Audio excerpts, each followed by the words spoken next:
आप सभी को प्रभु यीशु मसीह के नाम में जय मसीह की। मेरे प्रियो, अपने जीवन में एक बात हमेशा याद रखना।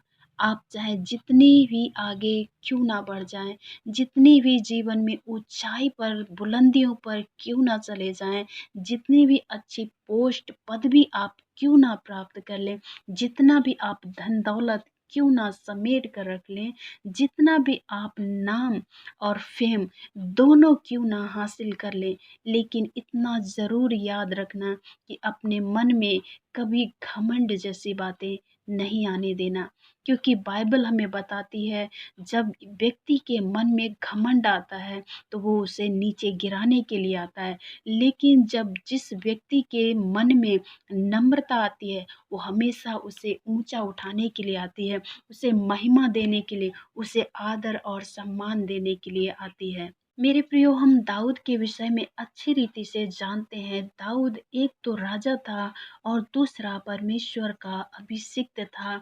उसके पास धन दौलत नेम और फेम सब चीज था, किसी भी भली वस्तु की उसके पास घटी और कमी नहीं थी, लेकिन तो भी उसके मन में जरा सा भी घमंड नहीं था। मेरे प्रियो, जब हम भजन संहिता 131 उसके 1 और 2 वचन में पढ़ते हैं, हम पाते हैं कि राजा दाऊद के मन में इतना सा भी घमंड नहीं था। वो परमेश्वर के सामने कह पाता है। हम जब इस भजन संहिता 131 उसके 1 और 2 वचन को पढ़ते हैं तो पाते हैं वो इस प्रकार से कहता है, हे यहोवा, ना तो मेरा मन गर्व से और ना मेरी दृष्टि घमंड से भरी है, और जो बातें बड़ी और मेरे लिए अधिक कठिन हैं उनसे मैं काम नहीं रखता। निश्चय मैंने अपने मन को शांत और चुप कर दिया है। जैसा दूध छुड़ाया हुआ लड़का अपनी माँ की गोद में रहता है, वैसे ही दूध छुड़ाए हुए लड़के के समान मेरा मन भी रहता है।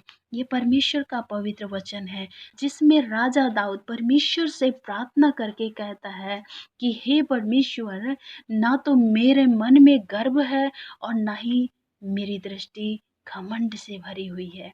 वो इतना दीन और नम्र था परमेश्वर के सामने, इसीलिए तो परमेश्वर के दिल का टुकड़ा बन पाया, इसीलिए वो परमेश्वर के मन के अनुसार व्यक्ति बन पाया। मेरे प्रियो, हम यहाँ पे वचन 2 में पढ़ते हैं कि निश्चय मैंने अपने मन को शांत और चुप कर दिया है। जैसा दूध छुड़ाया हुआ लड़का अपने माँ की गोद में शांत रहता है, वैसे ही दूध छुड़ाए लड़के के समान मेरा मन भी रहता है।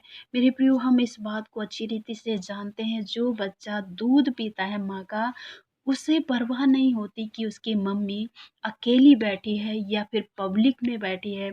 उसे ये चिंता नहीं होती कि जब मैं अपनी मम्मी से दूध मांगूंगा तो मेरी मम्मी को शर्म आएगी या नहीं आएगी, या मुझे यहाँ पे पिलाएगी या नहीं पिलाएगी। लेकिन हम उस बच्चे की तरफ जब हम गौर करें, जो बच्चा दूध छुड़ाया हुआ होता है, हम देखते हैं कि वो अपनी माँ को परेशान नहीं करता, वो जिद नहीं करता कि उसे दूध चाहिए। मेरे प्रियो, वो शांत अपनी माँ की गोद में बैठा रहता है। ठीक इसी प्रकार से दाऊद परमेश्वर के द्वारा दिए गए धन दौलत नाम और शोहरत पदवी से संतुष्ट हो चुका था, और विशेष वो परमेश्वर के आत्मा से संतुष्ट हो चुका था, क्योंकि परमेश्वर का आत्मा उसकी जिंदगी में था, इसीलिए वो संतुष्ट हो चुका था। मेरे प्रियो, संतुष्टि बहुत बड़ी चीज है, एक नम्रता बहुत बड़ी चीज है। नम्रता हमेशा महिमा की ओर बढ़ाने के लिए आती है, और संतुष्टि इंसान की जिंदगी के लिए बहुत ही ज्यादा जरूरी है, क्योंकि बाइबल हमें बताती है कि संतोष सहित भक्ति बड़ी कमाई है।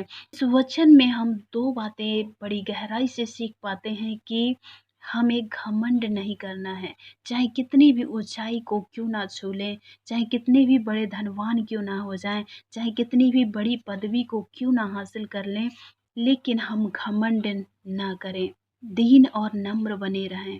और दूसरी बात कि हम जो कुछ भी परमेश्वर ने हमें दिया है, जो कुछ हमारे पास है, हम उसी में क्या रहें, संतुष्ट रहें। तो दो चीजें आज के इस वचन में हम सीखे हैं कि घमंड नहीं करना है और दूसरी बात जो कुछ भी परमेश्वर ने दिया है हमें उसमें हमें संतुष्ट रहना है। सो प्रभु आप सभी को इन वचनों के द्वारा बहुत ऐसे आशीष और बरकत दे। आइए हम प्रार्थना करेंगे। हमारे सर्वशक्तिमान जीवित परमेश्वर पिता, हम प्रभु यीशु मसीह के नाम से आपके पवित्र चरणों पर आते हैं प्रभु, दुआ करते हैं समय जितने भाई और बहन आज के संदेश को सुना है, वचन को सुना है, प्यारे प्रभु हम दुआ करते हैं कि हर एक मेरे भाइयों और बहनों को प्रभु आपके इस वचन के अनुसार प्रभु दीन और नम्र बनाए पिता परमेश्वर। प्रभु हर एक प्रकार के घमंड जैसी बातों से बचा के रखे मेरे पिता परमेश्वर, और जो कुछ भी आपने इन्हें दिया है प्रभु उसी में ये संतुष्ट रहे प्रभु, ताकि खुदावंद पिता ये आपकी ओर से उन्नति को प्राप्त करें, आपकी ओर से प्रभु ये हर एक वो चीज प्राप्त करें जो आप इन्हें देना चाहते हैं प्रभु। उन्हें दे खुदावंद पिता, ये भी प्रभु शांत मन के हो जाएं जैसा आपका वचन कहता है पिता परमेश्वर। आप अनुग्रह करें खुदावंद पिता। प्रभु यीशु मसीह धन्यवाद करते हैं प्यारे प्रभु, आपने हमारी प्रार्थना को सुना है, सुन के हाँ और आमीन के साथ आपने उत्तर दे दिया है। हम विश्वास करते हैं यीशु मसीह के नाम से हम इस दुआ को मांगते हैं, आमीन। प्रभु आप सभी को बहुत ऐसे आशीष और बरकत दे। जय मसीह की।